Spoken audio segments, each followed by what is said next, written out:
弟妹，四儿这桩婚事，我还是觉着理应将这聘礼退还给安国公府，了这桩婚事。啊，聘礼啊，都花了。啊？你说什么？你们大房啊是不当家不知柴米贵。唉，伯爷这几年也没进相，战儿呢又游手好闲的。你看这一草一木、一砖一瓦，哪里都需要用钱呀。就连母亲这次上山佛堂清修，她也得用钱呐。可这大哥不信呀，这有账本儿，快给伯爷看看。伯爷，请过目。哎呀，这点聘礼呀，也算是大房为咱们伯府做点贡献吧。你非要把这聘礼给退回去，不就又把咱们伯府往那火坑里推，往绝路上逼了吗？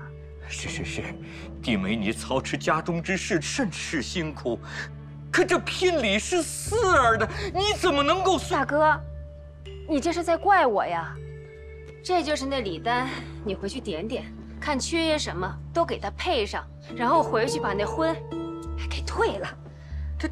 哦，对了，这也是聘礼，都退了吧。哎，你不容易呀，这家不好当啊。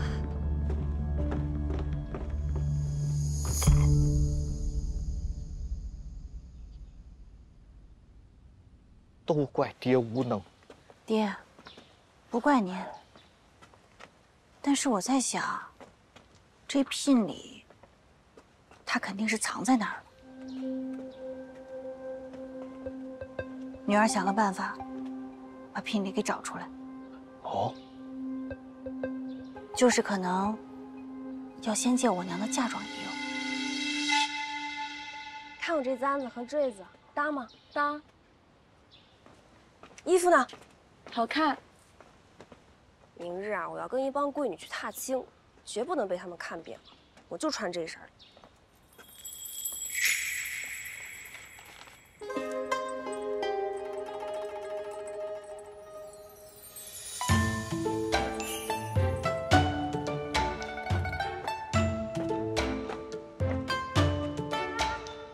四姐姐，五妹妹来了，阿满，快给五姑娘上茶。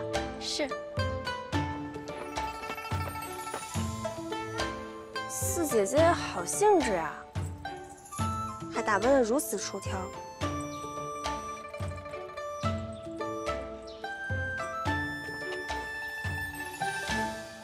平日里怎么没见你有这般家当啊？今日随便带着玩玩罢了。五妹妹也不错呀，就是这头上的簪子，还有这手镯，成色都差了些。五妹妹生得这么俊俏，只可惜这些物件并没有衬托出妹妹的美。四姐姐也莫要瞧不起人了，我头上戴这些头面，不过就是随便戴着玩玩罢了，自然有好的还在屋里没有拿出来呢，不像四姐姐你如此招摇。这样啊？那我可不信。要是真有好的，怎么会藏着，还怕招摇？肯定是没有，这才以次充好。你等着瞧！哎，姑娘，你怎么了？别跟着我！阿满，是。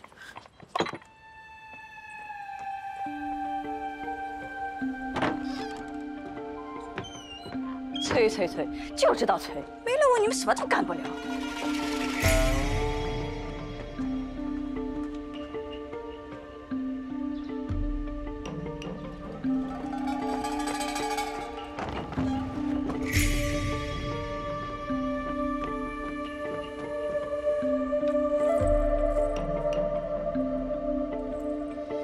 用完立马还回来。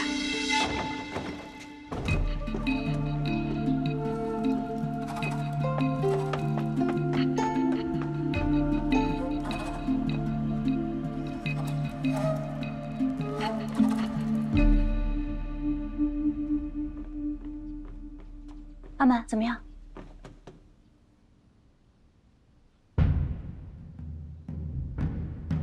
去找些力气大的人来。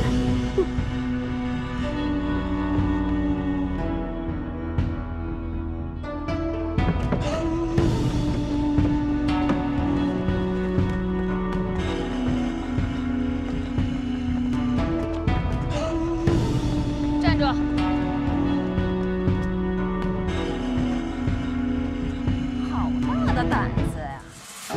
谁让你们搬的这些东西？聘礼也敢往外搬？二婶儿，不知道我们大房搬运自己的聘礼，打扰二婶您什么了？什么大房二房啊？放在库房里的东西，就都是东平伯府的东西。听这话的意思，二婶是想私吞我的聘礼啊？哦，不对，我之前听父亲说，我的聘礼让二婶已经花光了。现在这些可是父亲费尽心力重新备下的，跟二婶您毫无关系。抬走！我看谁敢！我看谁敢拦！大哥，你来的正是时候。你看这些下人们，一个一个的胆子都够大的，放在库房里的东西，也敢往外搬。这里是东平伯府，说到底，是我东平伯的宅邸，弟妹不过是暂代掌家事。二房私吞聘礼之事，我不声张，但也没说不追究。大哥是哪只眼睛看见我私吞聘礼了呢？你若是再三为难，休怪我不客气。掌家是母亲准予的，那便让母亲来找我。哎，不要吵，不要吵，这怎么还吵起来了？大哥，弟妹啊，也是为了咱们伯府好。夫人，这大哥既然决定要去退这个婚，那就让大哥去嘛。夫人，不过大哥，我倒是有一个疑问呐。我不知道这个国公府的婚，是不是你一个人说想退就给退了的？万一他们不同意，啊？你看，这么多的聘礼，一来二去，招招摇摇，那不是让外人看了咱们两家人的笑话吗？二弟说的对呀，你看，那得等大哥退了再说。不是大哥，给我搬！哎。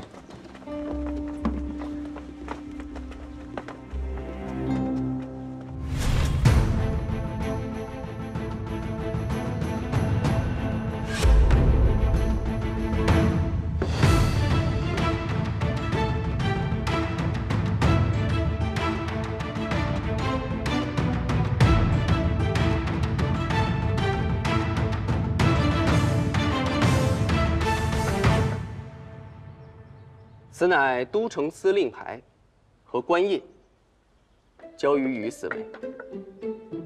从今日起，你我便是同僚了。我乃都城司的通判，掌东衙，主理审案、断判、文书等事宜。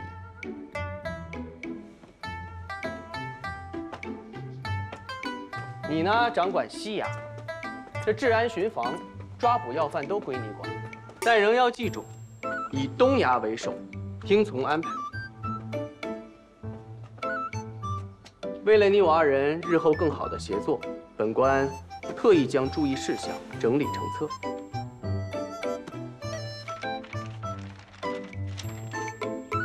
这么长？甄大人着实是辛苦了。不辛苦，于司尉，我来给你细讲讲。每日卯时开衙，临昏散衙，无故不得缺勤。每日早晚你我需要会面一次，定今日之要务，论明日之安排。好，咱们稍后再说。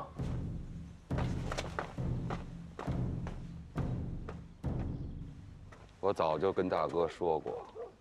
这招行不通，不能这么干。就是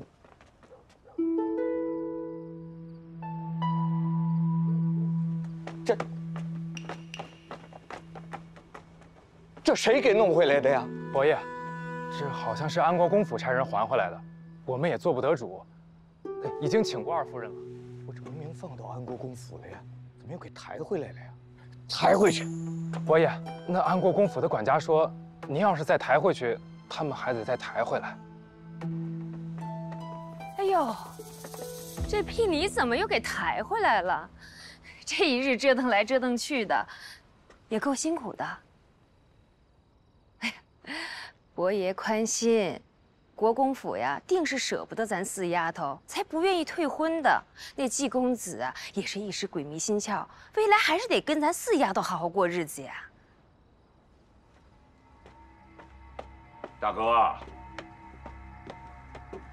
哎呀，咱们伯府的颜面，算是被你彻底给丢尽了。你这都整的什么事儿啊？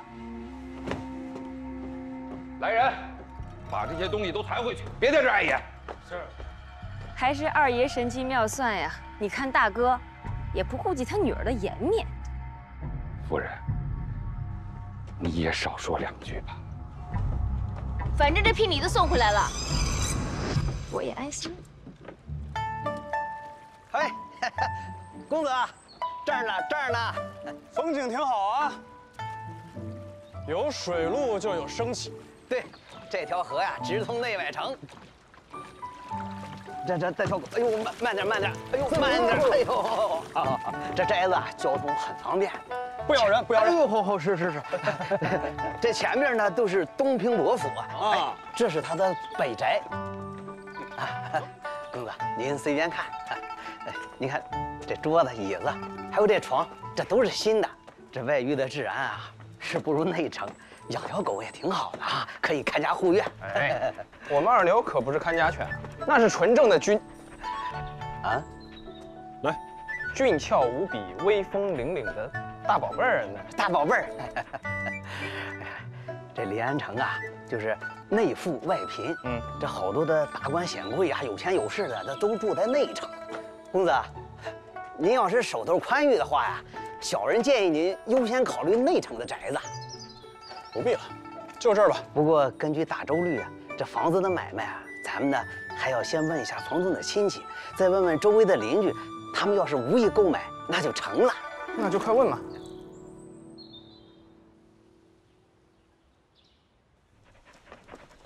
就我跟龙蛋一块儿住。哎呀，龙蛋可太轻松了，根本就不用他伺候。房子的大小可太适合你了。于公子，哎，江姑娘，哥哥，什么房子啊？啊，于兄要搬来枣树巷院子了，询问四邻，正跟我们打听意见呢。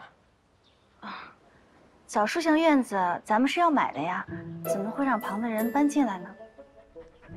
不是，妹妹，咱什么时候？哦，真是不好意思啊，于公子，这枣树巷院子我们东平伯府早有意定下了，真是不巧。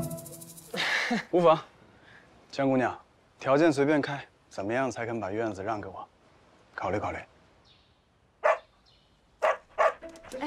哎，二舅，啊，对，抱歉啊，他平时不是这样的呀。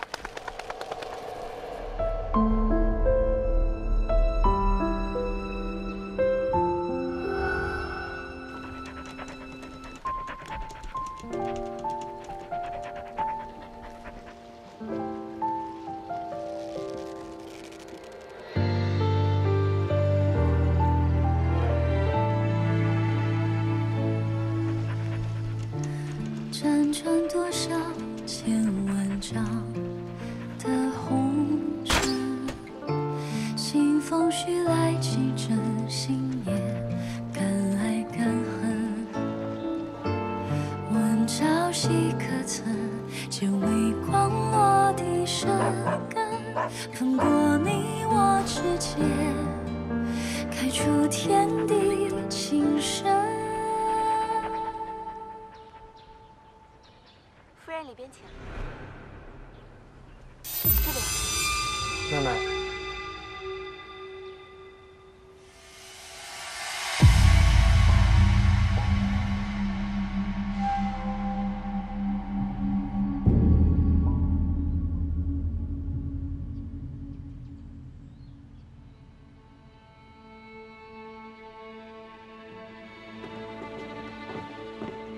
哎呦！这是家里来贵客了，我说人都到哪儿去了？安国公夫人好。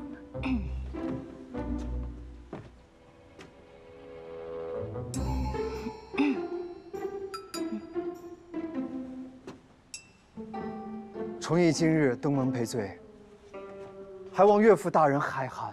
别乱叫，我可不是你岳父。昨日去你们府上退聘礼，你们没收，今日来的正好，聘礼和人一同回去。聘礼岂有拿回去的道理？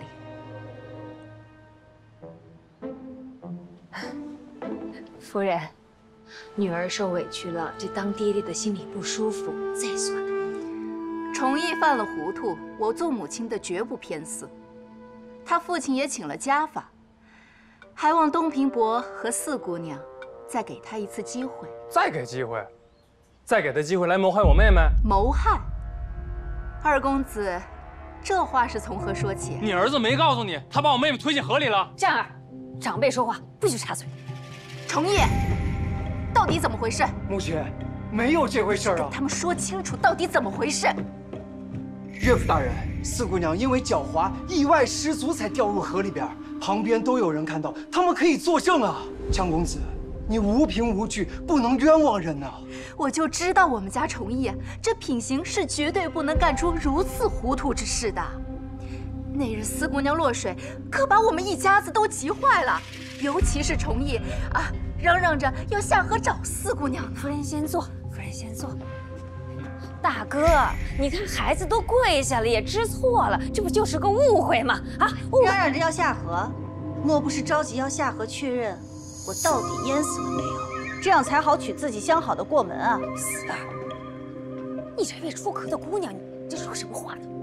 四姑娘，我读的是圣贤书，绝不会对弱女子下手，更何况你还是我未过门的妻子呢。四姑娘不用担心，到了国公府，我定将你当做亲生女儿一样疼惜，不让你受半点委屈。要是崇义这小子敢欺负你，我帮你出气。媳妇给婆母请安。崇义昨晚又没回来，连自己的男人都管不住，守活寡也只能怪你没本事。老三总往外跑，还不是因为家里的女人无趣？你好歹也学学样子，打扮打扮，像块木头似的。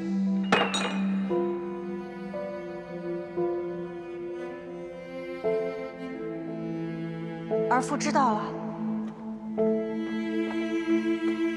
婆母请用茶。你打扮的一副妖艳模样，是要勾引谁？还不快滚！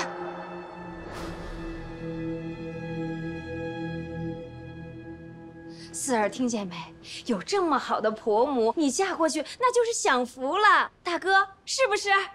若是四姑娘愿意，咱们今天就把婚期定下来。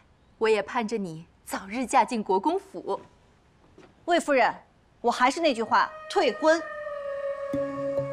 我今日亲自登门，已给足你面子。按照大周律，你执意退婚，可要杖60。四姑娘，3思而行啊。好，那咱们两家就去找个能说律法、论公道之处。到时候不仅这婚要退，季三公子为了遮掩私情、谋害未婚妻的罪名，也定是跑不了。对。哎，四姑娘，国公府岂怕你一个闺阁女子？你若执意这般，那便公堂见。对了，魏夫人，聘礼还请您一并带回，就不用我们再多送一趟。咱不跟他们置气，到时候直接公堂上见。妹妹，你还记得那是具体是在何处他把你推下水的吗？首先需要人证，我也在想，到底有谁会看到他把我推下水了？江姑娘，于兄，你怎么还在这儿？本来想跟江姑娘商议一下宅院的事儿，便多停留了一会儿。不巧听到了你们谈及家事，本来想着回避的，但是想到了这个江姑娘可能会有求于我，就又停留了片刻。我有求于你。姑娘落水是何人所救啊？是你救的。妹妹落水是于兄所救。哎，不值一提。哎呀，于兄，我兄妹二人的性命都为你所救。从今日起，我将战。哎，于公子，你是不是看到我被人推下水了？那倒没有，但是我知道有人可能看到了。谁啊？这宅院的事儿，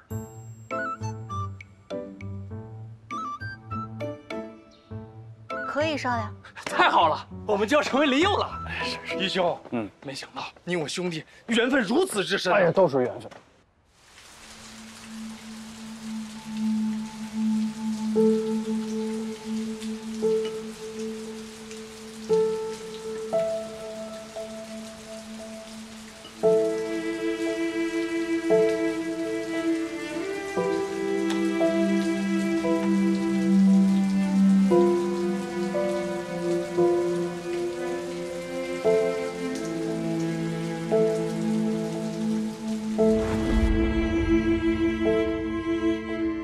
季公子，四姑娘，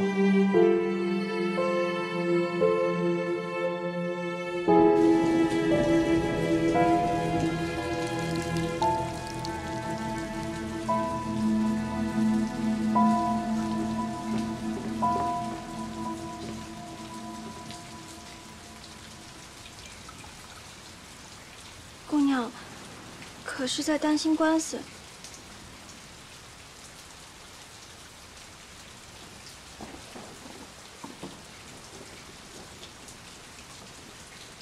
姑娘，要不早些休息吧？你刚落了水，寒气定都还没有消退。阿满，帮我拿把伞来。这么晚了，姑娘要去哪里？去见个朋友。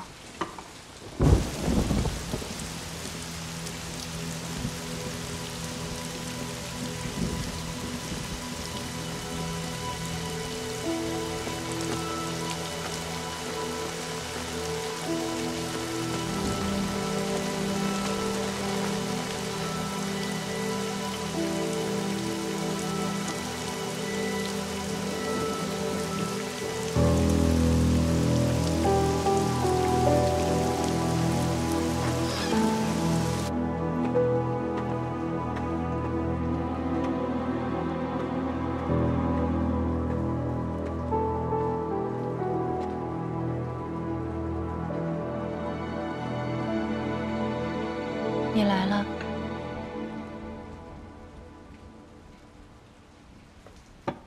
我知道你会来找我，看到你没事，我就放心了。和季崇义私会的女子，是你吗？是我。你如此坦诚，倒是让我很意外。这些年，多亏了你把我支着香，在店里寄卖，才让我有了些银钱，可以贴补家用。那些年店铺生意不好，多亏你一双巧手调出奇香，风靡整个临安城，我的店铺才能起死回生。快尝尝，特地给你做的。真好吃。这是什么？店铺的钥匙。阿四收好，以后在伯府待闷了、受气了，想来随时来，把这里当做你的第二个家。姐姐出嫁以后，我很寂寞，是你想着法逗我开心。谢谢巧娘。我知道，你是把我当做真的姐妹的，你也是我最好的姐妹。曾经。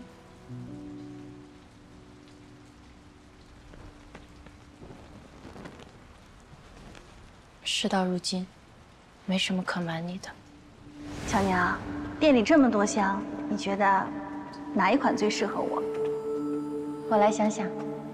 把这里最名贵的香料都拿给四姑娘看，我来付账。季公子，不必了。这款小四合虽然不甚名贵，但很多文人墨客都爱用这款香。我最爱这味香了，清雅舒心，可以让人沉心静气。他不是什么好人。对我也并非真心，不过是看中了我的家财，能够替他还赌债。原来这些你都知道。他觉得我好像很好骗，但其实我也在引他入戏。我只想攀附权贵，获得更好的地位。你不懂的。我父亲就是一个无权无势、被强权欺压致死的人。从那时起，我便发誓，我不愿做一个无权无势、低贱的商妇。当我被季崇义看上的那一刻起，我便逃无可逃。但我也不愿就此被摆弄，我要利用他，高价进安国公府，改身换命。巧娘，你糊涂呀！这是把自己往火坑里推。我等商妇所面对的皆是火坑，妇道人家，免不了被无数体面人谩骂非议，赚得越多，招惹的是非越多。若是谈婚论嫁，抛头露面，正经的官宦人家瞧不上我们，同行相亲，南商贾也不愿意娶我们。还有那贫苦的读书人，他们哄我们慷慨解囊时，情长甜似蜜，只待他们一朝登科，便背信弃义，遣我做那下堂妻。不是我非要往火坑里跳，而是我在众多的火坑当中挑了一个最值当的。我要嫁的不是季崇义，是安国公府。只有这样，我才能为我的孩子挣一个好前程，为他们挣一个生来便不会被欺压的家境。孩子，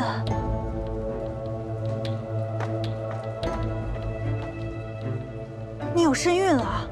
你母亲是临水首富之女，却也选择用十里红妆嫁进伯府，因为只有这样，她的孩子才能有一个好的出身，才能有资格谈前程。你想靠腹中的孩儿在国公府立足，但你怎么就笃定他一定是个男孩呢？说他是个男孩最好，若不是，那我生的便是双生子，龙凤胎。你居然连这个都想好了？只有越过这道门槛，我和我腹中的孩儿才能有更稳固的地位。四儿，是我对不起。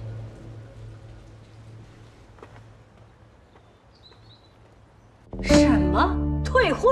是啊，祖母。我这去山里清修了半个月呀，这个四丫头要在家里闹翻天呢。哎呦，我劝她，我这嗓子呀都冒烟了。她根本没把我这婶子放在眼里，还声称说要去报官。这好好的喜事，非要打成官司啊！祖母，四姐姐还动手给了我母亲一巴掌。哎呀，提这个干嘛呀？还不够丢人的呢。不过这四丫头对自家人下手也是够狠的，我这脸到现在还疼呢。哎呀，这个四丫头成何体统啊，无法无天，简直是！阿福，去把四丫头给我叫来。是，老夫人。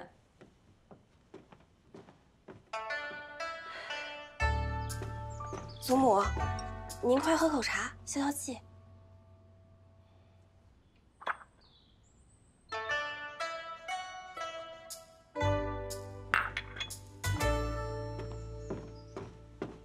回老夫人，海棠居的婢女回话说，四姑娘身体不适，还在睡着。什么？这都什么时辰了，还在睡着呢？祖母，你看呀！老儿媳妇儿，你这是怎么管的家呀？哎呦，母亲，是我无能。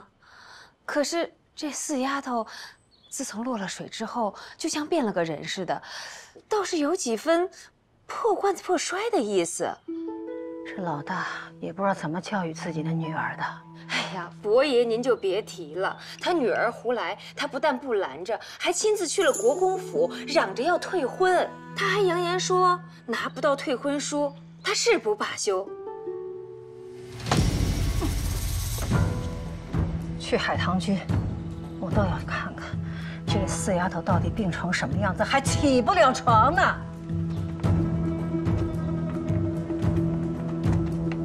老夫人、二夫人、五姑娘，祖母刚从山里回来，念着四姐姐，特意喊去见见。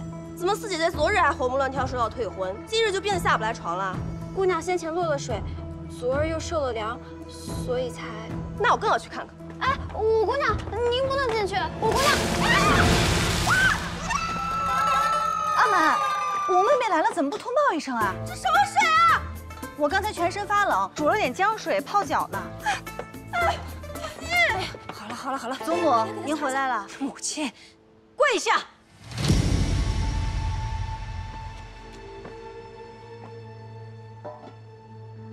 唉，之前跪的太多，天真的以为事只要跪下便能解决。四丫头啊，你可知道能与安国公府沾亲，有多少人羡慕啊？别说大丫头、二丫头在婆家会被高看一眼，就连这三丫头，这1年来上门提亲的门第也高了不少啊。说白了，不就是能与安国公府沾亲吗？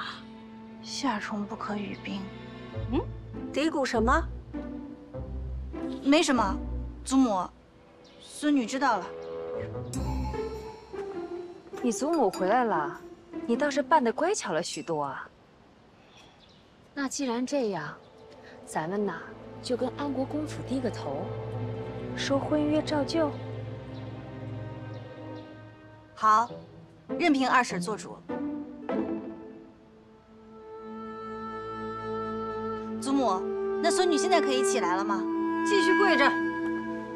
看看您闹出这么大一出戏，平白的让两家生了嫌隙，跪着好好反省，1个时辰以后再起来吧。慢点起。呸！你不是说他落水了以后变了吗？我看他还是原来那样啊。可能是媳妇儿多虑了。上家法。打！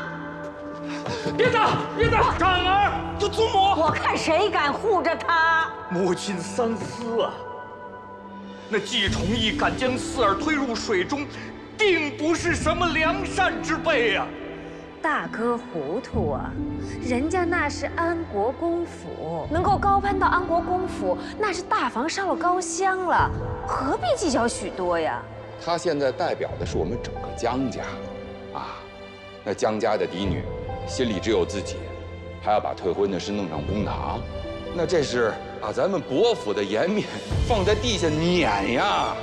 你们说的对，死丫头不守规矩，在那胡闹，成何体统啊！我们东平伯府最看重的是什么？是名声。只要是坏了名声，我绝不答应。可什么？安国公府本来就理亏，她要是嫁了过去，人家会好好的补偿她，不会苛责她的。你到底有什么不满意的？祖母，妹妹不想嫁，我们不要逼她了，好不好？好啊，你也来裹乱，一起打。是。爹。打。爹。老大。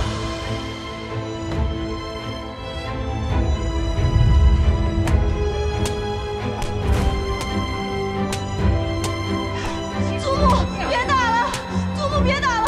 我同意嫁给季崇义。行了。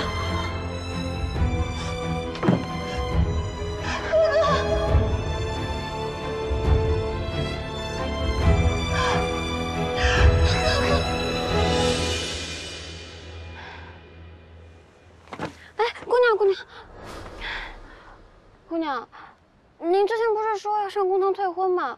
现如今老夫人回来，您又说让二夫人做主，婚约照旧，这是何意啊？公堂肯定是要上的，只不过咱们要暗中行事，绝不能让祖母先知道。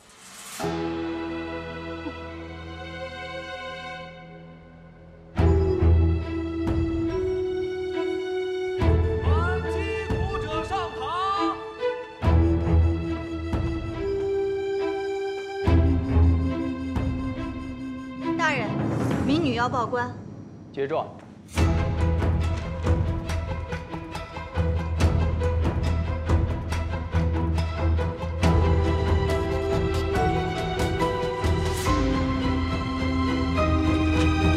禀告，择日过堂细审。到底是谁能看到我落水？在下有一事不明，还想请姑娘先帮我解个惑。说吧。我先是救了你。然后又主动提出来帮你寻人，既未邀功，也未曾得罪过姑娘吧？不曾。那你说为何3番5次的反对我比邻而居啊？就这么讨厌我？那我也想问问于公子，这偌大一个临安城，那么多空宅，为何偏偏非要买在我们东平伯府旁边啊？那是因为我与姑娘的兄长甚是投缘，我觉得他也希望我跟他住得近一些，这样往来也比较方便。我哥哥这个人生性热情好客，对谁都是以兄弟相待，但是因为结交甚广，转头自己就忘了。所以于公子，切莫当真。哎呦，巧了，我就欣赏他这样的性情中人。听姑娘这么一说呀，更得当邻居。你就别绕弯子了，到底知不知道？如果不知道的话，就不要耽误我的功夫。此事对于我非常重要，不得儿戏。我自是有轻重的。瞧瞧，证人不是来了吗？他们就站在你落水的对面，别人可以说看不见，但他们不可能。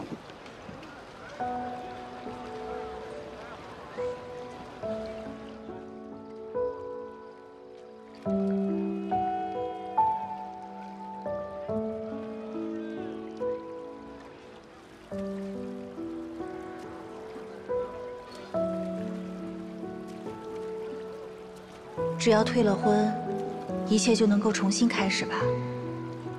这一次，我要过不一样的人生。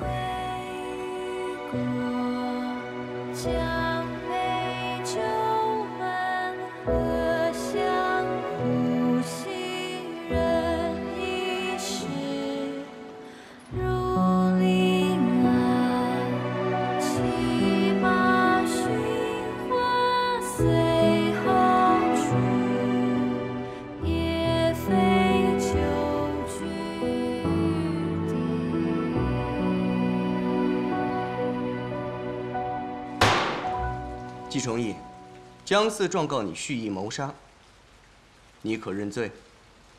大人，冤枉啊！这本就是意外。我看就是那姑娘自己失足掉进水里的。听说啊，是别的人家给了东平伯府更高的聘礼，所以他们才借题发挥的。哟，这不是一女婿两家吗？对，胡说八道什么？就是什么一女婿两家？是不是安国公府给你派来的？启禀大人，民女有证人。传证人。传证人，传证人。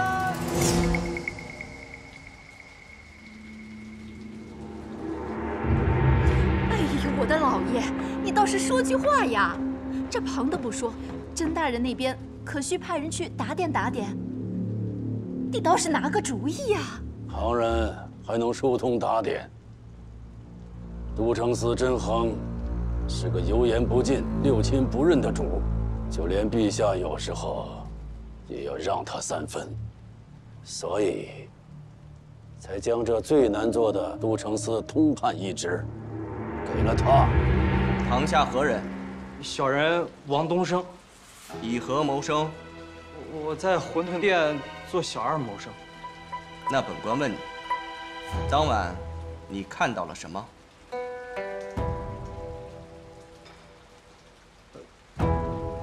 那夜我确实在河边，但是天太黑了，我没看清楚。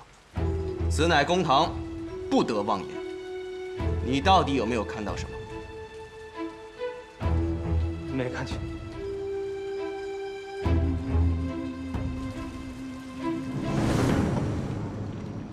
可是我当着很多人的面都说了，是季公子推的四姑娘。我听说。你家里面还有一个年迈的瘸腿老娘，你想干什么？那天晚上夜太黑，你看得并不真切。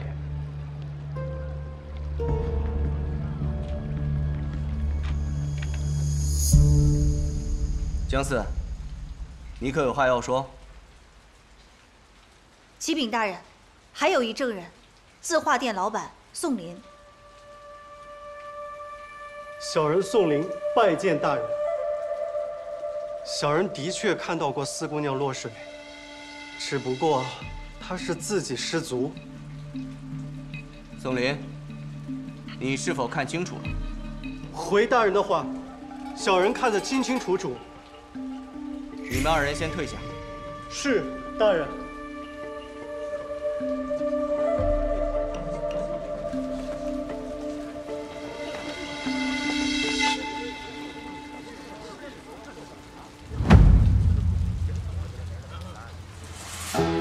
看来有的人不但会推人下水，还会收买人心啊！天黑路滑，一时看不清楚也很正常。世子真是贵人多忘事。那夜我掌了灯，既然能把你的丑事都看得一清二楚，又怎么会看不清路呢？信口雌黄。大人，我们确实有口诀，但四姑娘是因为情绪激动时，不知道怎么意外掉落了河岸。四姑娘，我知道你生我的气，但是也不该在此胡闹，在这公堂上污蔑我。大人，敢问诬告之罪该如何处置？大人，民女还有一证人。还有谁？跟季崇义私会的女子，巧娘。对，她是离洛水县城最近之人。来人，传孙巧娘。传巧娘。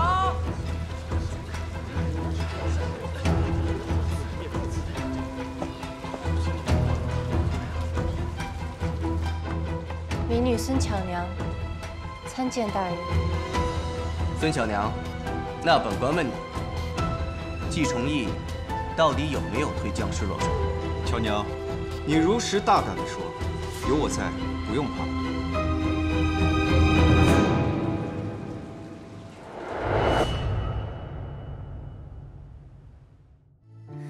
辗转多少千万丈的红尘，新风徐来几阵，心也敢爱敢恨。问朝夕可曾见微光落地生根？分过你我之间，开出天地情深。相识一笑望余生，千帆过尽是我们。若影随形，也感同永忘的心声。相逢一诺望余生，缘分眷留着青春。光阴似锦，与你同赴烟火。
珍存在于